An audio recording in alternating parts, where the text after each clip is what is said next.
ان میں بچپن ہی سے کچھ ایسی صلاحیتیں تھیں کہ دیکھنے والوں کو محسوس ہوتا تھا کہ وہ تاریخ میں ایک غیر معمولی شخصیت کے طور پر یاد رکھے جائیں گے۔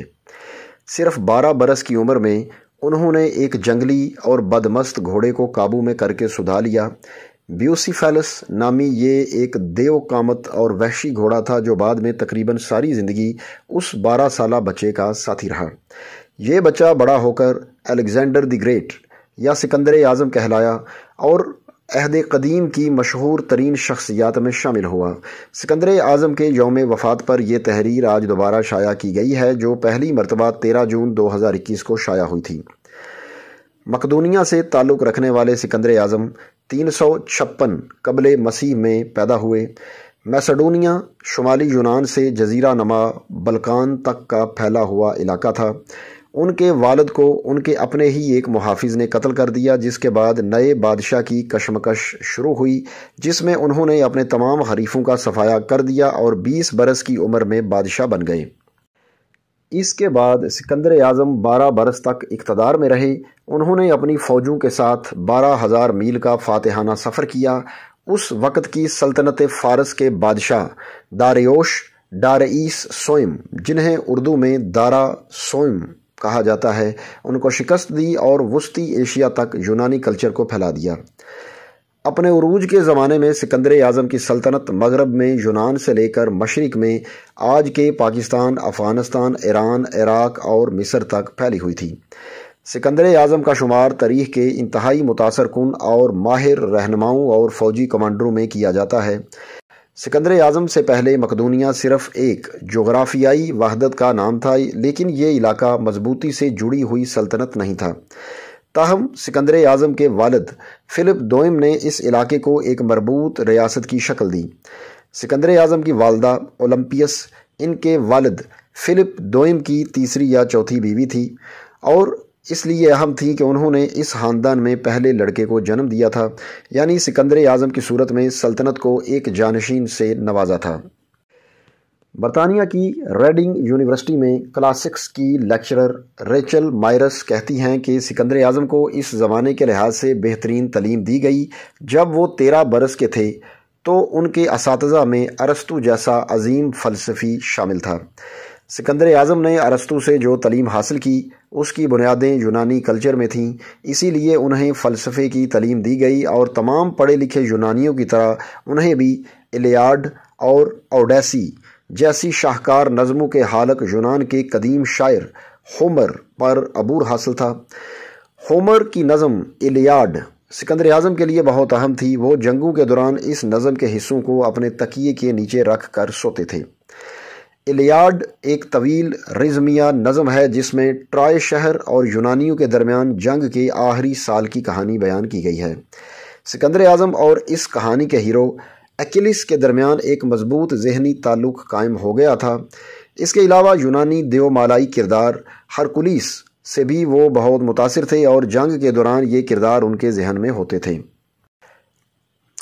ارسطو کی شاگردی کے سکندر اعظم کی شخصیت پر تاحیات اثرات رہے۔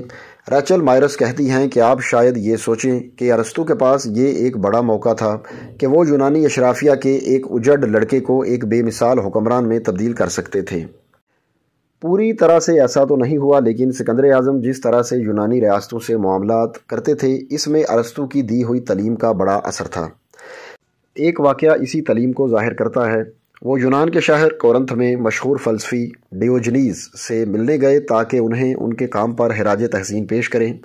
جب سکندر اعظم وہاں پہنچے تو ڈیوجنیز بیٹھا ہوا تھا۔ سکندر اعظم نے ڈیوجنیز سے کہا کہ وہ ان کے لیے کیا کر سکتے ہیں، تو جواب میں ڈیوجنیز نے کہا، سامنے سے ہٹ جاؤ کیونکہ تمہاری وجہ سے سورج کی روشنی مجھ تک نہیں آ رہی۔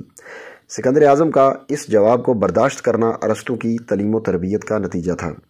سکندر اعظم کے اقتدار میں آنے کے بارے میں بتاتے ہوئے برمنگھم یونیورسٹی میں پروفیسر آف کلاسکس ڈیانا سپنسر کہتی ہیں، جیسا کہ ہم جانتے ہیں کہ سکندر اعظم کے والد فلپ دوئم کی کئی بیویاں تھیں، جن میں سے ایک کلوپترا نامی خاتون تھی جنہوں نے سکندر اعظم اور ان کی والدہ کے لیے کافی مشکلات پیدا کر دی تھیں۔ دونوں ماں بیٹا کو غالباً یہ احساس تھا کہ وہ مکمل طور پر مقدونیہ کا خون نہیں ہیں۔ یہ حقیقت ان کے احساس فخر کو بھی کچوکے لگاتی تھی اور سیاسی طور پر بھی نقصان دہ تھی۔ تخت تک پہنچنے کی لڑائی میں یہ سکندر اعظم کی کمزوریاں تھیں۔ ڈیانا سپنسر کہتی ہیں کہ فلپ دوئم کی نئی بیوی کلوپترا نئی ملکہ بن سکتی تھی اور ان ناراض امراء کے لیے مددگار ثابت ہو سکتی تھی جو فلپ کے بادشاہ بننے کی دوڑ میں شامل ہوتے۔ اس وجہ سے کلوپترا سکندر اعظم کے بادشاہ بننے کی راہ میں ایک رکاوٹ بن سکتی تھی۔ یہ ایک سیاسی حقیقت تھی کہ مکمل طور پر مقدونیہ سے تعلق رکھنے والے ایک نئے مرد جانشین امیدوار کے سامنے آتے ہی سکندر کے لیے مشکلات پیدا ہو سکتی تھیں۔ کئی مورخین نے اس صورتحال کا نفسیاتی تناظر میں بھی تجزیہ پیش کیا ہے۔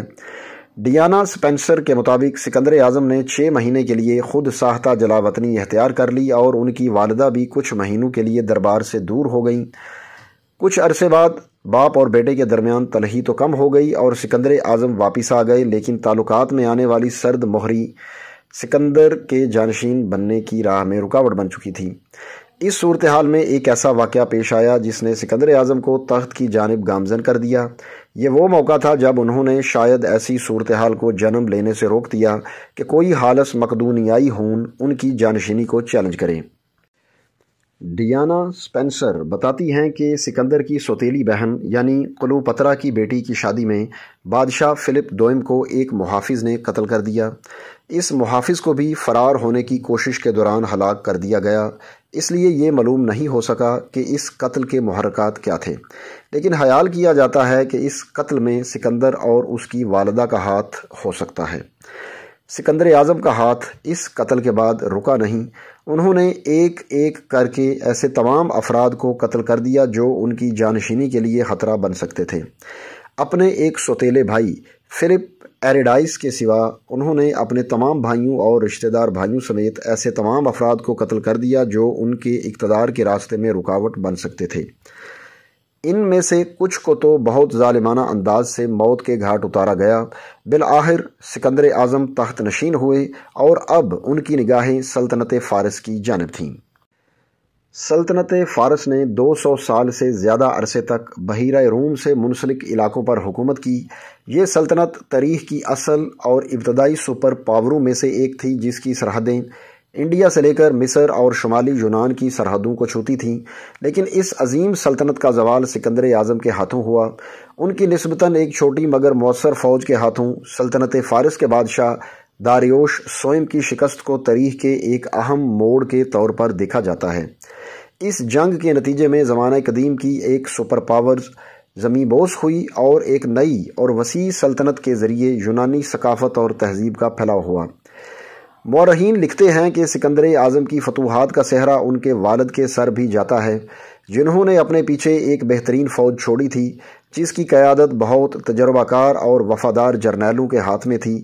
تاہم ایک زیرک اور ماہر دشمن کو اسی کے علاقے میں جا کر شکست دینا خود سکندر اعظم کی ایک قائد کی حیثیت سے ذہانت اور جنگی حکمت عملی کی مہارت کا کمال تھا۔ مقدونیہ کے لوگ ہمیشہ سے ایک جنگی قوت نہیں تھے۔ یونان میں ایتھنز، اسپارٹا اور تھیبس کی ریاستیں تاریخی طور پر طاقت کا سرچشمہ تھیں۔ ان ریاستوں کے رہنما مقدونیہ کے لوگوں کو وحشی یا باربیرین کہتے تھے۔ سکندر اعظم کے والد فلپ دوئم نے تن تنہا مقدونیہ کی فوج کو ایک ایسی مؤثر فوج بنا دیا جس کا خوف اس قدیم دنیا میں دور دور تک پھیل گیا۔ فلپ نے مقدونیہ کے پورے معاشرے کو ایک پیشہ ور فوج کے ساتھ دوبارہ منظم کیا۔ اعلیٰ درجے کے پیادے، گھڑ سوار دستے، نیزے باز اور تیر انداز اس فوج کا حصہ تھے۔ فلپ کے مرنے کے بعد سکندر کو یہی فوج ورثے میں ملی۔ سکندر اعظم ہمیشہ سے ایک ذہین حکمت عملی ساز تھے۔ وہ جانتے تھے کہ یونان پر خوف اور طاقت سے حکمرانی نہیں کی جا سکتی۔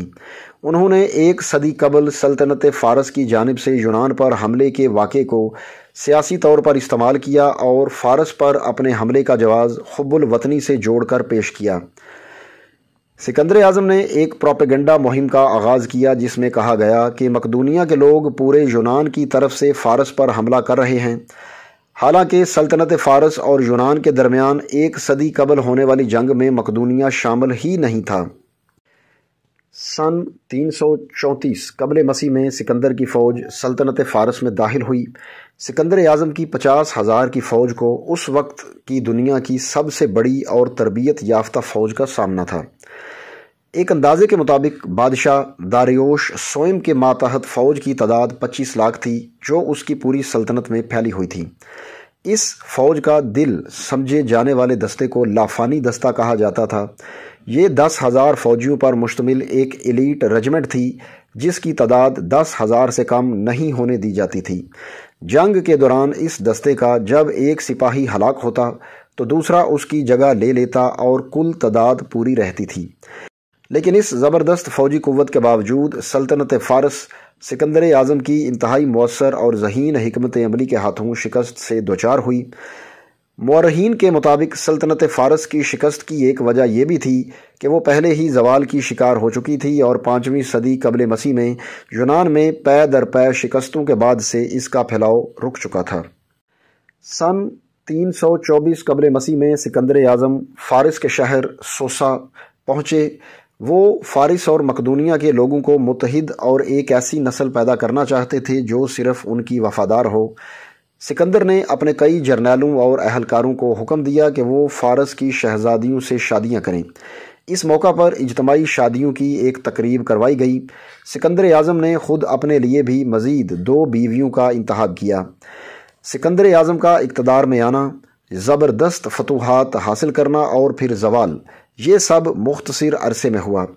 ڈیانا سپینسر بتاتی ہیں کہ کئی رومی مورخین کے مطابق سکندر اعظم کبھی کبھی شراب کے نشے میں دھت ہو جاتے تھے، اور ایک مرتبہ انہوں نے رات کے کھانے کے موقع پر نشے کی حالت میں اپنے ایک قریبی دوست کو قتل کر دیا تھا۔ شراب کے نشے میں غصے میں آ جانے اور سنکی رویے کے کئی واقعات رومن مورخین نے رقم کیے ہیں، جن کی سچائی پر بھی سوال ہے۔ سکندر کے ہاتھوں قتل ہونے والا ان کا دوست کلیٹیس تھا، جو سکندر اور ان کے خاندان کے بہت قریب تھا۔ وہ اکثر پوری سچائی سے سکندر کو مشورے دیتا تھا اور ہر جنگ میں ان کا بازو تھا۔ اس روز سکندر نے بہت شراب پی ہوئی تھی، اور جب کلیٹیس نے کہا کہ تمہاری شخصیت تبدیل ہوتی جا رہی ہے، تمہیں خود پر قابو میں کرنے کی ضرورت ہے، تم فارس کے لوگوں جیسے ہوتے جا رہے ہو اور ایسا لگتا ہے کہ تم ہم میں سے نہیں رہے، تو کلیٹیس نے یہ سب کہنے کے لیے غلط موقع کا انتخاب کیا تھا۔ سکندر اسی وقت اپنی جگہ سے اٹھا اور کلیٹیس کے سینے میں نیزہ گھونپ دیا۔